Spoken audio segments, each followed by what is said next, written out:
terms of answering this question.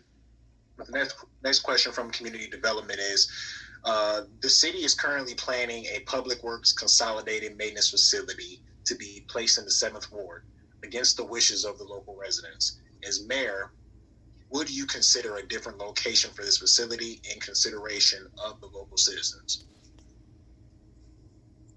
Yes, I absolutely would. I have rallied against this from the beginning. It would be nice to have our 3 buildings all in one, but it's a pandemic. We could spend $4 million, maybe $5 million renovating all 3 buildings, or we could spend $35 million of taxpayer money on a brand new, amazing, great, overdone, wasteful, huge warehouse. Okay, so there's a lot of things we need to do, but as elected officials, we need to protect the taxpayers. If we keep spending money like this, we're just going to drive up the property taxes and people won't be able to leave here. Further, we did not do a very good job notifying these neighbors. There's 7 or 8 subdivisions around there. The East Aurora School District had a meeting with the administration. They voiced their concerns. They do not want it. Doesn't seem to matter. We're still pushing forward. We signed a $1.825 million contract with a large campaign donor to the mayor. I rallied against that. That's way too much money. It's crazy. And we signed that contract before we had this approved. The project went to Plan Commission about 10 days ago, and they turned it down. So we're already into this $3 million, and it may not happen.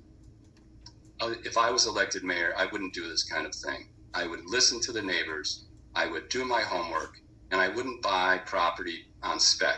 We have almost $20 million of taxpayer money by the outlet mall. We used $10 million to buy those 9 houses that we tore down. Then the pandemic came. So as mayor, I would make sure we have a line of credit and good financial footing in case something like this ever happens again. And even if it didn't, we need to stop the wasteful spending. A city building will have no property taxes. So what does that mean? That means it's going to fall on the neighbors. It's going to fall on the whole city of Aurora. And it was supposed to be 20 million, and now it's 35 million. Okay, we haven't even started. And that 35 million, it's just too much money right now. It's crazy. So I absolutely would probably just keep the 3 properties. If we could find one that wouldn't affect any neighbors and their quality of life, I would be open to that. We got a decent deal on the land. We could probably resell it. But I would not force a building into that area knowing that it could affect the schools to the east and west. I can't tell if that's a single bell or double bell, but I'll stop. That was a single. You can keep going. Got 30 seconds. Thank you. I would talk to all the neighborhood groups. There are schools, not only the East Johnson Elementary School to the west, there's also a couple schools to the east. And I would not push this building through. Thank you. Thank you for that. Mr. Leish, you are up next. Can you hear me? Yes. Okay. So the public understands the city does have a need for a larger salt storage area, because if we can buy our salt in bulk, we can save a lot of money on it and not run out when we're having a winter like we're having. There's also 3 repair facilities, maintenance facilities that they're trying to put into one roof. And the cost comparison I already mentioned, and Judd talked about it, is $5-6 million to $35 million. But this underscores what it's like, right? The first step in the process is going out there and having a discussion with the community and talking about what you want to do, and before you spend a dime, right? That's what government for the people looks like. Secondly, I want to just say we do have that 25-acre spot. We need to present an alternative. Part of my plan for a Green New Deal for Aurora includes community gardens, having a local food economy, urban farming, and this is a way to produce our own food and have healthier, fresher food. This is an option if that community wants to go in that direction. I also want to just use my time here, because I think Judd did a pretty good job laying it out. The needs for other infrastructures really quick. Due to the high debt and uncertain economic future, I think that we need to continue to maintain our existing roadways, not committing to any new big projects. I would make sure that we're, filling the potholes, maintaining our sewer lines, completing necessary repairs, but not overextending ourselves. I also want to talk about Aurora still has a lot of lead pipes leading into homes. I know my house has it.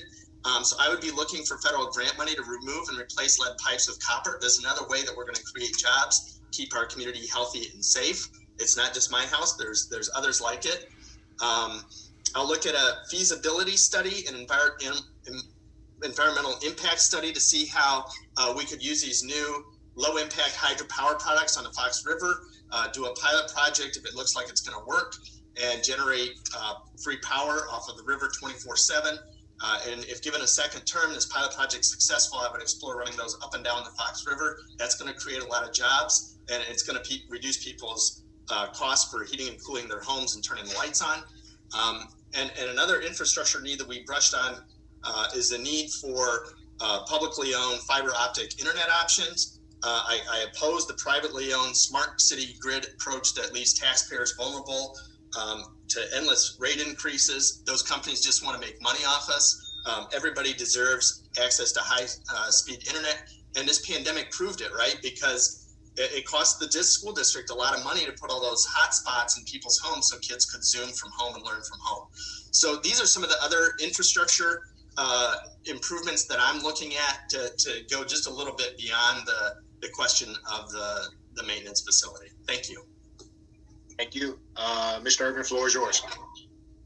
All right, so this is actually called a public works facility, and the planning for this facility has actually been going on for the last 2 years, not just recently where it just popped up all of a sudden. 2 years.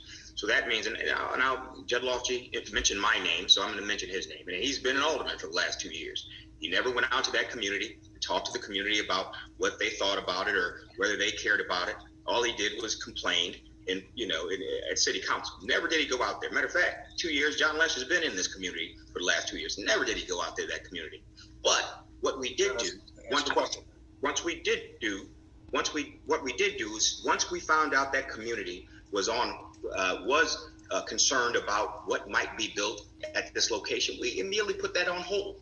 It's on hold. The alderman of the ward, Chiquita Hart Burns, immediately put that on hold so we can review and find out what the community's issues are. And it's not going to go forward until we talk to the community and find out what the issues are and if they can be addressed. But let me tell you what this facility is. It's a public works facility. All the stuff that goes on in the city of Aurora that provides the services that our residents have come to realize, to demand, to want, as citizens of Aurora, all that goes out of that facility. If you're getting your, we've got all this snow around right now. If you're getting your snow plowed, it happens out of that facility. If any type of services need to be provided in the summertime, you get your grass cut, the trees cut, it happens out of that facility. Right now, our facilities are spread out, strewn throughout the city of Aurora in buildings that are dilapidated and falling apart, that if we spent any kind of money trying to patch them up, it would just be money wasted. Matter of fact, we talked about, the fact that we'd be wasting tax dollars by using it at that location. Well, we're going to be, the point was to take some of our facilities off the riverfront, where they are exactly right now, off the riverfront, and use that valuable riverfront property for development that will go to tax dollars, that will go to the tax base. So to simply say, that we made this, that the city council who votes on it made this decision without strong consideration, that's absolutely incorrect. The reason they determined that location, because it's very central in the city of Aurora. The city of Aurora is 45 square miles. So when we have issues with snow falling, 5, 6, 7 inches, we can get to all parts of Aurora expediently and address issues for all of our residents, all of them. Now, are we going to slow this down and identify what the issues are for that particular community out there? Absolutely. Alderman Hart Burns ensured it. But but do we have to have a centralized location to ensure that all of our residents, 200,000 residents throughout the city of Aurora, get the same individual support? We're going to do that as well. Thank you for that, Mr. Urban. Next question is going to come from